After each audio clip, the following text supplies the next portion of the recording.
Hello YouTube, welcome to Hipster vs. Metalhead. I am Hipster, Johnny. And I'm metalhead, Eric. It is nice to meet you, YouTube. Basically what we're going to be doing here is discussing all the music that you love, and we're going to make you cry, because we hate it. Pretty much. Okay, Eric, what is our first album for today? Our first album is the most recent album by the British band Faithless. The album is called The Dance. Dance, okay. Do we know anything about Faithless? They're English, right? They are English, yes. I was only vaguely familiar with them because the brother of British pop singer Dido is one of the primary producers for the band. Yeah. Did she produce this one, do we know? She appears on 2 of the tracks. Okay, well what did you think of the record? I thought it was very good. I was surprised as a not fan of dance electronica style music. Granted, I am a metalhead, and those two genres don't really get along very well unless you're Attack Attack. And even then, they don't get along very well. Yeah, that's not really metal, but yeah. Anyway. Not to insult Attack Attack. Anyway, yes, go on. I could spend hours just tearing Attack Attack apart. Stay tuned for our Attack Attack episode. Yeah, our 1-hour review of Attack Attack. Yes, and everything wrong with their lives. I don't know anything about their lives, I just know the song Stick Stickly is crap. Or is it Stickly Stick? I don't know, let's play it. No, let's play it? Alright, let's do it.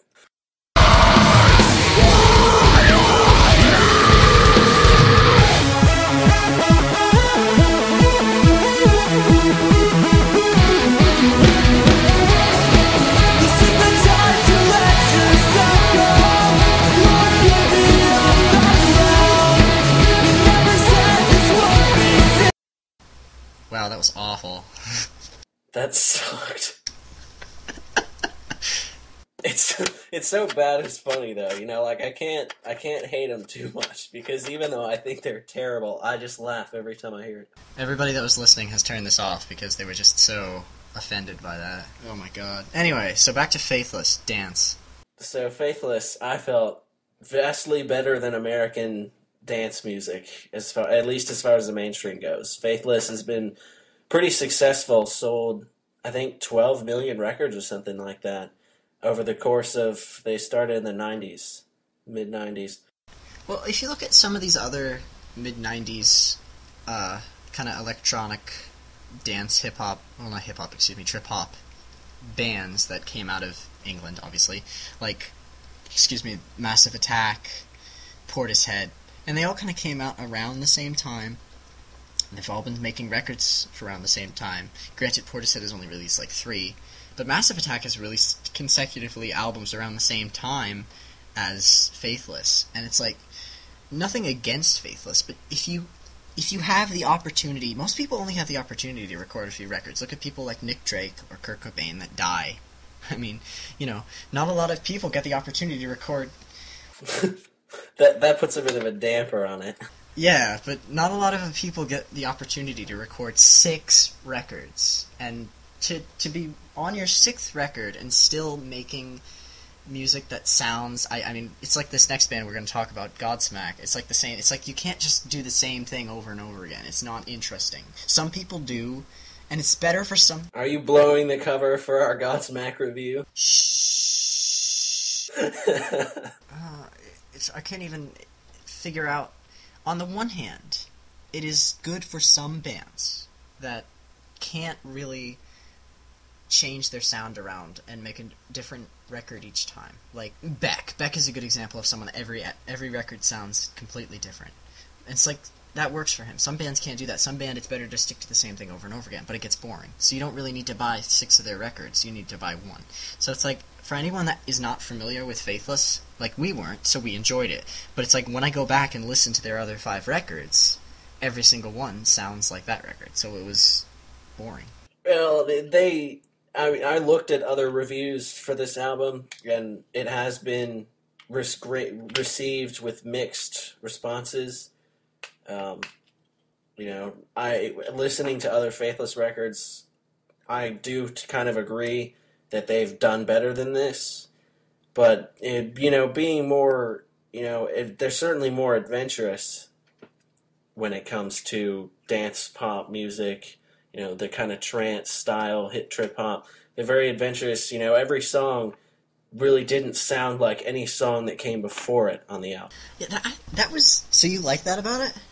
I did like that about it. I appreciated the variety.